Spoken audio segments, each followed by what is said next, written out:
नमस्कार आप सभी को।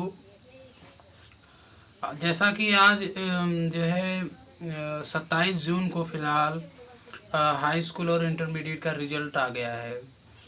तो आपका रिज़ल्ट तो आ गया है।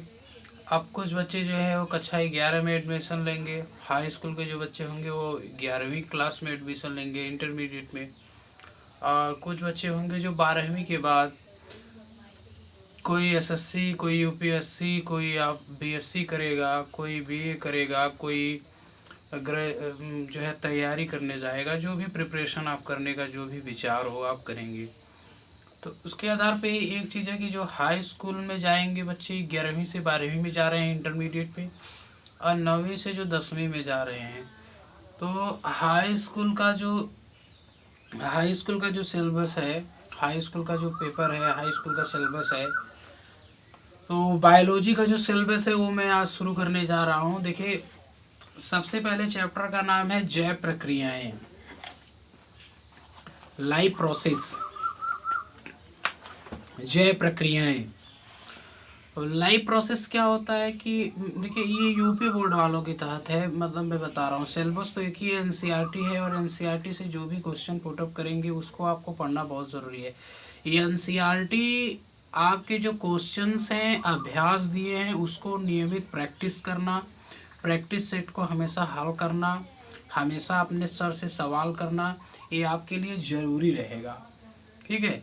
लेकिन आपको ये भी ध्यान देना है कि जो भी आपके सिलेबस में पहले शुरुआत में दिया है उसकी पढ़ाई आप जरूर, मतलब उस हिसाब से आप करें। अरिहंत, कुछ बच्चे अरिहंत प्रकाशन का बुक ले लेते हैं, कुछ बच्चे एक्टिव प्रकाशन का बुक ले लेते हैं। सर इसमें ऐसे दिया, ऐसे। आप उसमें परेशान न होइए। अगर आपके पास एनसीईआरटी बुक भी है तो उससे बड़ा कोई किताब नहीं है, उससे बढ़िया सिलेबस कोई नहीं है। और उस सिलेबस में जो भी आप पढ़ेंगे, आप उस सिलेबस में जो भी पढ़ेंगे उसी के अकॉर्डिंग परीक्षा में आपके एग्ज़ाम में क्वेश्चन पुटअप किए जाएंगे। ठीक है। तो उसके आधार पे मैं आप लोगों को बताना चाहूँगा। पहला चैप्टर है लाइफ प्रोसेस। पहले आपको ये जानना होगा कि जैव प्रक्रियाएं क्या हैं? जीवन की प्रक्रियाएं। हमारे लाइफ प्रोसेस मतलब अपने जो पूरे लाइफ में हम प्रक्रियाएं, अब हमारे जीवन में जितने भी फिजियोलॉजी सिस्टम काम करते हैं हमारे जीवन में जीवित रहने के लिए, ठीक है, शरीर को जीवित रहने के लिए हम अपने जीवन में जितनी भी क्रियाएं करते हैं वो आपका लाइफ प्रोसेस होता है, जिसको आप जैव प्रक्रियाएं कहते हैं। और उस जैव प्रक्रियाएं में कौन कौन सी प्रक्रिया है आप ऐसे बताएंगे। जैव प्रक्रियाएं का मतलब का अर्थ होता है जीवन की वे सभी प्रक्रियाएं जिससे कोई भी जीवधारी अपने आप को जीवित रख सकता है, या अपने जीवन में जीवित रहने के लिए जितनी भी जीवधारी कोई कार्य करता है, जीवधारी अपने जीवन में अपने आप को बनाए रखने के लिए जो भी कार्य करता है वो जैव प्रक्रियाएं कहलाता है।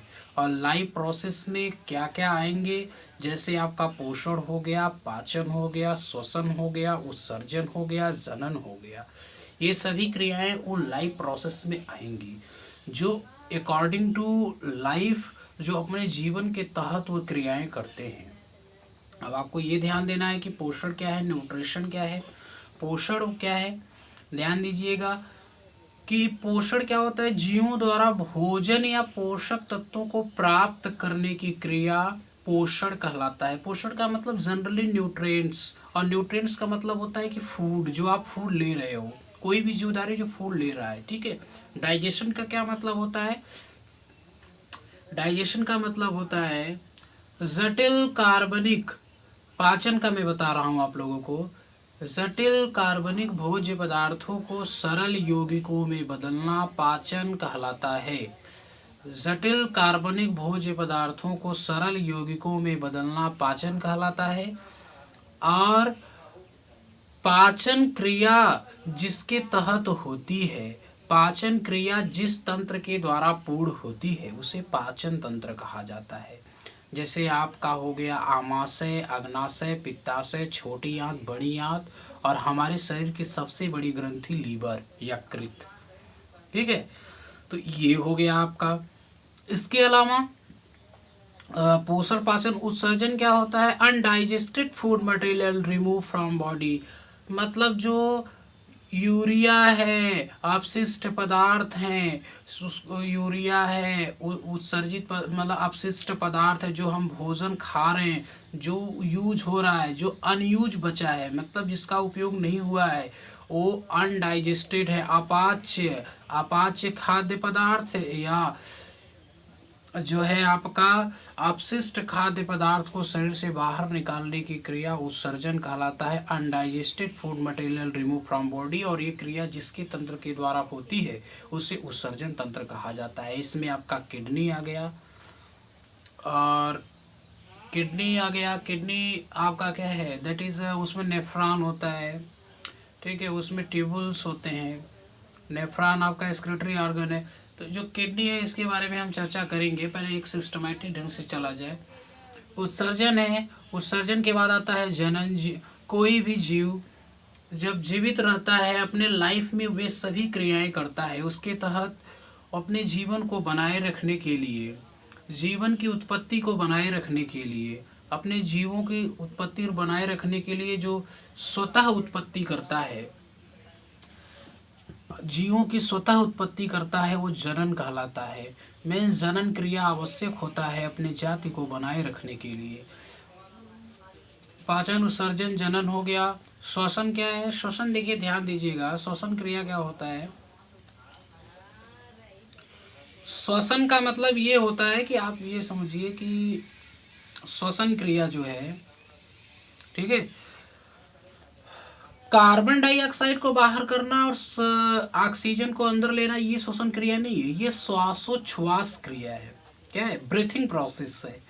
तो क्या होता है? ऑक्सीडेशन ऑफ ग्लूकोज, ग्लूकोज का ऑक्सीकरण, खाद्य पदार्थों का ऑक्सीकरण जो है वो आपका श्वसन कहलाता है। मतलब रिस्पायरेशन क्या है? Oxidation of food material, oxidation of glucose, that is called respiration, या oxidation of organic food materials, that is called respiration. ये क्या है? श्वसन क्रिया है। ठीक है। इसके अलावा आपका श्वसन, पाचन, उत्सर्जन, जनन, और एक आपका क्रिया है जो है वो पोषण। ये सारी चीज़ें मैंने आपको जो है वो बता दी है। ठीक है, कोई दिक्कत हो तो बताइएगा।